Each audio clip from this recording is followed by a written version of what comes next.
So good to see you. Did you hear? NICU mom unplugged her baby's monitor to ask for a turkey sandwich. Oh my God. What is this world coming to? I am Shana Melissa Stockman, a 30 plus year RN and NP, specialized in autoimmune issues. I got to say, guys, thank you for tuning in. Honestly, I am so exhausted today, multitasking to the max. My fellow nurses, healthcare pros, caregivers of family, friends, can you relate? You're putting everyone else first, yourself last. Oh my God, not sleeping, not eating, not getting your own things done. I can relate to, as a fellow healthcare pro, been there, done that. Today, I'd like to just share a quick minute of both viewpoints from the patient's view of maybe being at the busy hospital where they're pressing the buzzer and nobody's answering for like a half hour and all the buzzers in the hallway are going off. And, there's like one nurse and lots of patients to tend to in a short period of time. And the opposite extreme as well, where the healthcare providers sometimes are so burning out. There's like one nurse to way too many patients, way too many critical patients tasks. And same with the doctors. A lot of times you have a hospitalist who has way too many patients that they can even handle. So I've seen things from both ends as the patient and as the fellow healthcare pro. And I'd like to get maybe your opinion on this and maybe give you some feedback.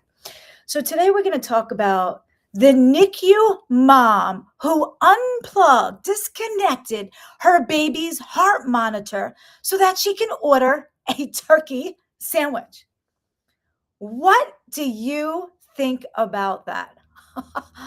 Now, this is so bad for so many reasons, because if parents and NICU babies keep disconnecting the baby monitor and the nurse is running in thinking the baby is dying to find out mom just wants a turkey sandwich, that is doing so many bad things, because now that nurse ran to that mom who disconnected the baby's monitor thinking the baby needed her. Now that nurse is not at another baby's bedside that might really need her.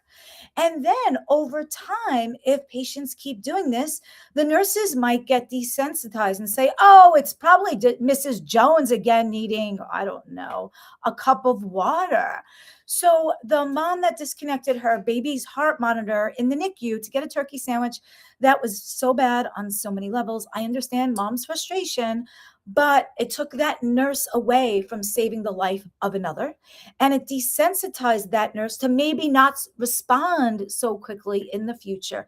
It was so, so, so bad. But I want to tell you the other extreme. So I really want your feedback on that. Was mama right? Was mama wrong? Do you side with the nurse? And what would you do if that was you? Now, we also have the other extreme. I have patients right now who, through people maybe at the hospitals messing up or whatnot, that I'm kind of getting them better now. Okay. And sometimes I see that end. You might go to the hospital and you might see, pressing the buzzer and it's a half hour later and the nurse didn't come. And you look in the hallway and you see like all the buzzers on and you're like, where is that one nurse for all of these patients, right? So a lot of times in the hospitals, especially, they're giving way too many patients per nurse and per doctor. Think about that hospital attending that's going to do rounds he has patients all over the hospital. How many patients is he seeing, And so I want you guys to know there's some things you can do, okay? Preventatively, to advocate for yourself and your treasured loved ones. And maybe that's what we should talk about today, because really I had nothing prepared. I was so busy saving lives and fixing mess ups from hospitals not having enough staff to really prepare for today. I'm being totally honest. So I'm just going to wing it. But there's things that you can do. If you have a treasured loved one in the hospital, you can always press that call buzzer and ask for that nurse. You can ask for the charge nurse. You can get a book there that you write notes in, questions and answers and additional treatments that the doctors recommend. You can go to patient advocacy department at the hospital. You can ask to speak to the charge nurse. You can ask to speak to the doctors. You can write a little book and write all your questions in there and all the answers in there so you keep track of the instructions. So there are those things that you can do. And you know what? If you're that patient or that family member and your gut's telling you something's not right and the doctors are giving you reassurance, please listen to your gut. I would rather you be a PIA, a pain in the butt, and advocate and maybe it be nothing versus not advocate and maybe there really was something major going on. So it's very important to advocate for yourself and your treasured loved ones that are in the hospital, because a lot of times, I don't want to bash all doctors, but a lot of times the doctors and the nurses, they have way too many too much of a caseload to really be thorough. And sometimes you see a different nurse and a different doctor every day. So that nurse isn't the same as yesterday, where she sees the color off or sees he's more lethargic or something like that. So it's important to know these things. Go with your gut. If the nurses or doctors blow it off, pursue it further, because your gut's usually right. A lot of times the nurses and the doctors see patients that are way more critical. So they're like, this is nothing. But often you are right. So you can advocate, ask, what did his test show? What does that mean? How does it compare the test now versus how it was? And what are those changes? And this is a good one. What are you going to do about it? What do you think it is? Because often in the hospital, the doctors won't write a definitive diagnosis. They'll say, well, questionable pneumonia. Questionable. You did the imaging and you listened to their lungs and you still don't know the diagnoses. So, yes, a lot of times there are questions. They can order the tests and still not be sure of a diagnosis. And what that does is, if they're not sure of the diagnoses, then if if they're not sure of the diagnosis and it's possibly the wrong diagnosis, then they don't have the right treatment plan. So I would say things that you can do: advocate for yourself. Ask for the nurse, ask for the charge nurse, ask for the patient advocate, ask for the doctor. And if you don't get anywhere, escalate it higher as long as you need. So I want to thank all the viewers out there for tuning in wherever you are right now. Click that follow button, subscribe button, connect with me button. Drop a emoji or a comment or a question so I know who's tuning in. I'll come back and I'll answer all of your questions. But it's important to know that my heart also goes out to my fellow healthcare pros, because I was in that sick care system in that hospital. We were worked to the bone. We were given way too many patients, way too many tasks for each patient. And it was insane. So please go a little easy on your nurses and doctors, because they are on overload. See what you can do. Ask the right questions. Ask how are the newest results? How do they compare to prior? What diagnoses? What do you think it is? And what do you plan on doing about that? Now, also, since I've been dealing with a lot of doctors and hospitalists and nurses this past week, other things that are very important for you and your treasured loved ones is, a lot of times when they get discharged, their medicines get changed, right? And now they were in the hospital, they weren't on a medicine, they were on outside. Do they start it again? Do they don't? So these are questions you have to ask. Sometimes they go in the hospital and they're put on a cheaper form of, say, their blood pressure pill or their heart pill. Or in the hospital, their tests are different. So they stopped a prior medicine and started a new one. So it's very, very, very important that you discuss with your doctors all of your medications. Hey, I was on this in the hospital. Am I going to still be on that when I come home? Or I was on this at home, but not in the hospital. Do I need it now? Or because of these new test results, maybe I was on IVs in the hospital and now I'm going home without a nurse. Is there a similar pill form of this? Other things I see that maybe are helpful: listen to your gut, advocate for yourself, write down your questions, ask for more tests. I got a really good one. Ask for a second opinion. And if they say no, insist on it. There's something wrong if your doctor says no, you can't have a second opinion. Why? Is there something being hidden? So please advocate for yourself. If you are not happy with the answers your doctor is giving you, they're blowing you off, they're not really spending time, they're not answering your questions, you have the right to ask for a different doctor, ask for a different specialist, ask for a second opinion. If you're in the hospital and you have a specific problem and you're not seeing that type of doctor, like say you have fevers and you're not seeing an infectious disease doctor, you can ask for that. Or if you're having certain type of, I don't know, heart problems or cancers and you're not seeing a cancer specialist, you have the right to see that type of specialist and to ask for a second opinion. And I hope you enjoy my rambling on today.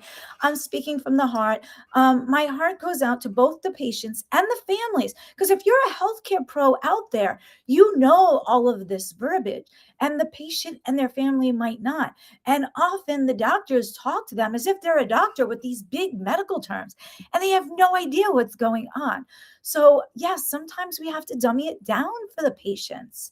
We're not going to be like your right ventricular outflow tract. We might be like, hey, you know what? The pumping of your heart is pumping normal, okay?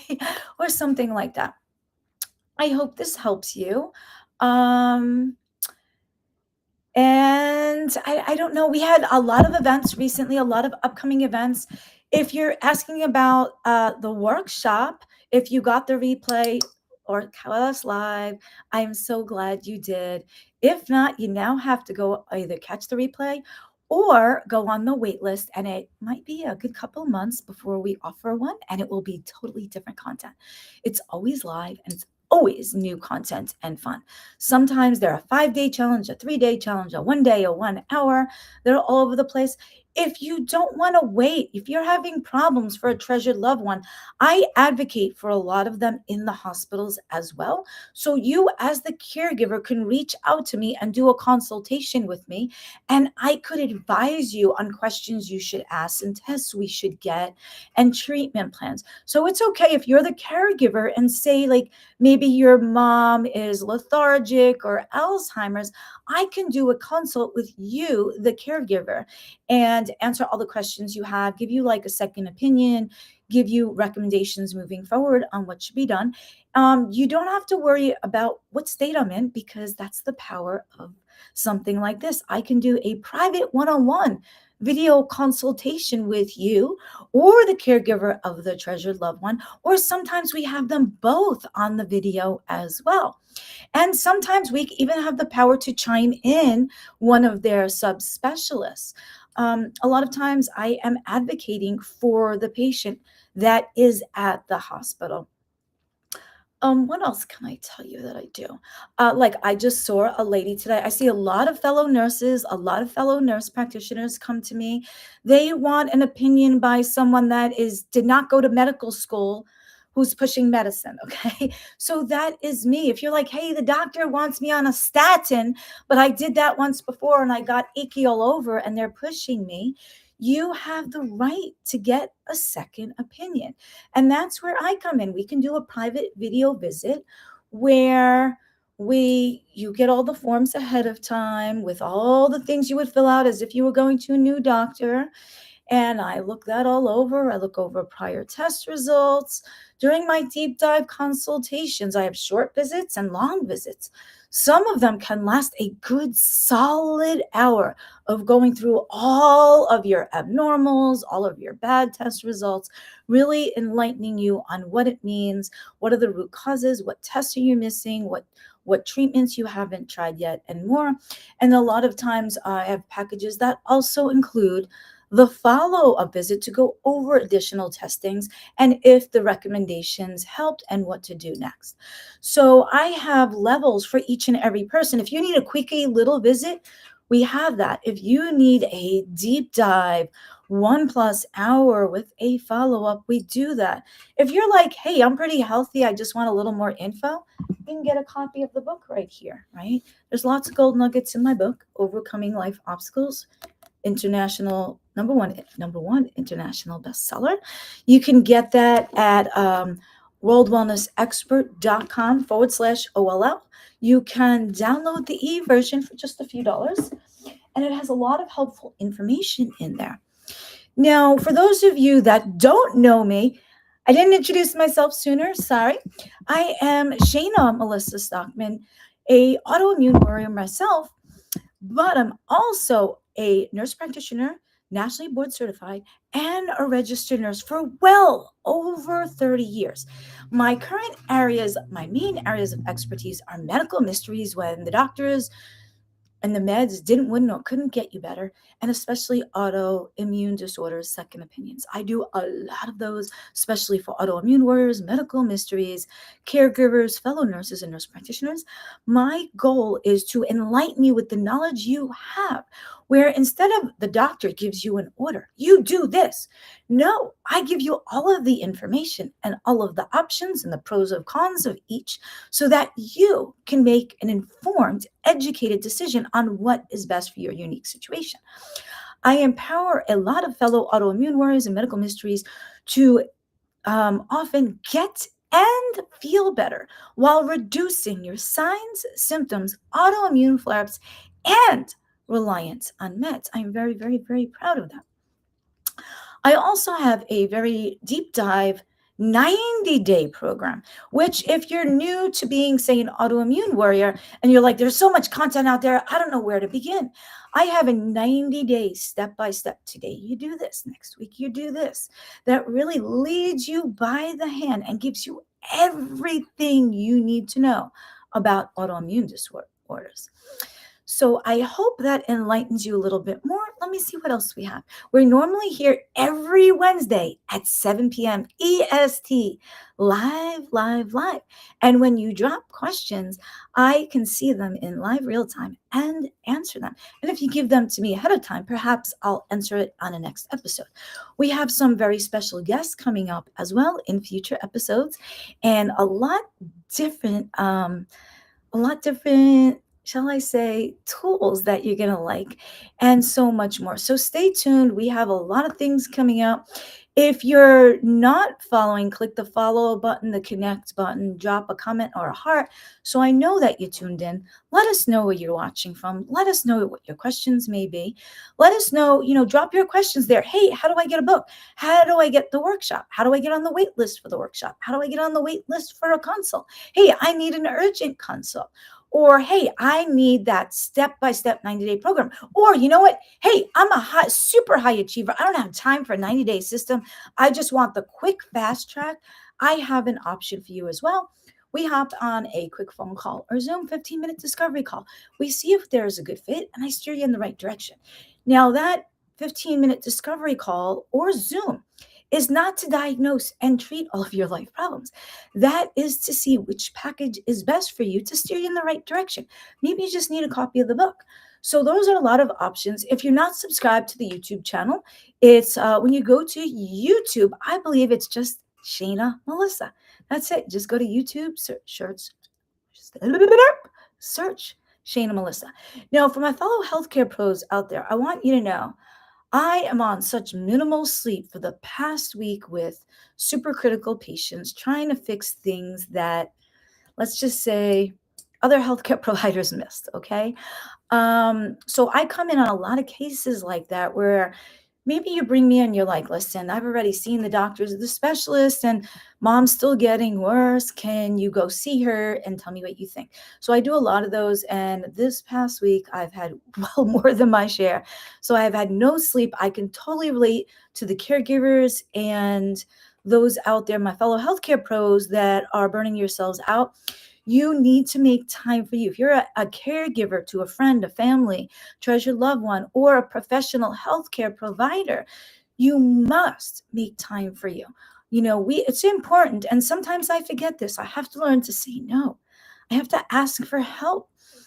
We have to learn to say no. We have to ask for help. We have to delegate duties out. Everything doesn't have to be done perfect. Who can help you with a task? Okay. Maybe it could be a volunteer from the church that can watch your mom for an hour at home to give you reprieve. But I do know this. My fellow caregivers and healthcare pros out there, when you don't take care of yourself, that's where you will get flare-ups. Your immune system's weaker. You're more likely to get sick and autoimmune flare-up, and then you're going to be out of commission longer. So it is not selfish. It is selfless to do self-care. It is important to set aside time for yourself, because think about it.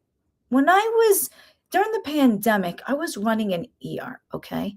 My autoimmune flared up. I was on skeleton crew, triple patients, a fraction of the staff.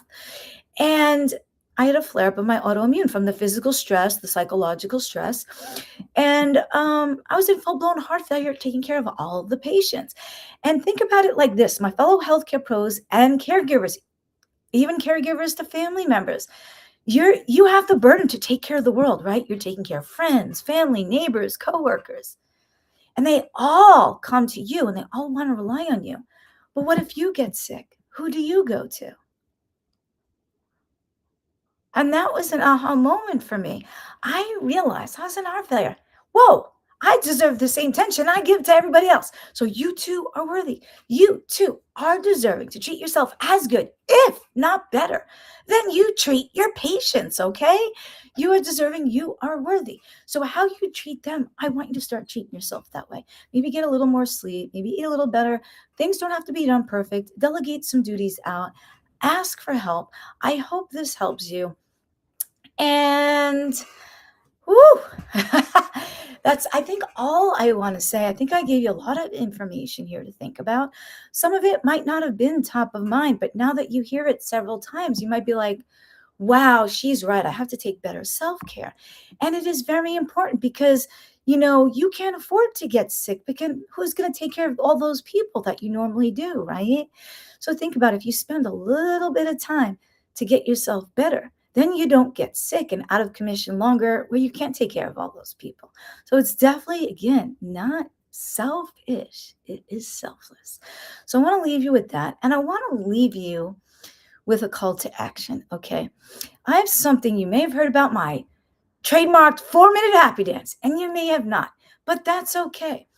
In your busy lifestyle, I want you to know there's something like 1,440 minutes in a day. And sometimes the caregivers and the healthcare pros, we don't make a couple of minutes for ourselves to relieve our kidneys, to eat something, to drink something, to just sit down and rest, or to even sleep. So think about it like this: 1,440 minutes in a day. Don't you think you're worthy and you are deserving of just 4 of them to do something for you that brings you more joy, right? That's where I tell a lot of my clients, like, 4-minute happy dance, right? You pick a happy song and you just dance. It releases a couple endorphins, thickens the bones, burns a couple calories. A 4-minute happy dance once a day equates to an extra 24 hours of exercise at the end of the year that you would not have had. So it could be a happy dance, or it could be anything. I mean, you are worthy. You are deserving of more joy, more laughs, more smiles. So my call to action for you and my homework is, as long as it's legal, ethical, and moral, what brings you more joy, more smiles, more laughs? And why aren't you doing it more? And I want you to find something that brings you more smiles, joys, and laughs. And think about when you can squeeze it in, maybe sometime this week. And I'd love to hear your feedback on how that went, because you are worthy. You are deserving to treat yourself as good, if not better, than you treat your patients. All right, guys, that's all I want to say. This is Shana Melissa Stockman, an autoimmune warrior, the autoimmune expert who empowers mostly ladies to get and feel better when doctors and meds didn't, wouldn't, or couldn't. You can find out more at worldwellnessexpert.com, and I'll see you here next week, same time, same place, different topic, and maybe a special guest. Dun, da, da, da. Let's try out funky new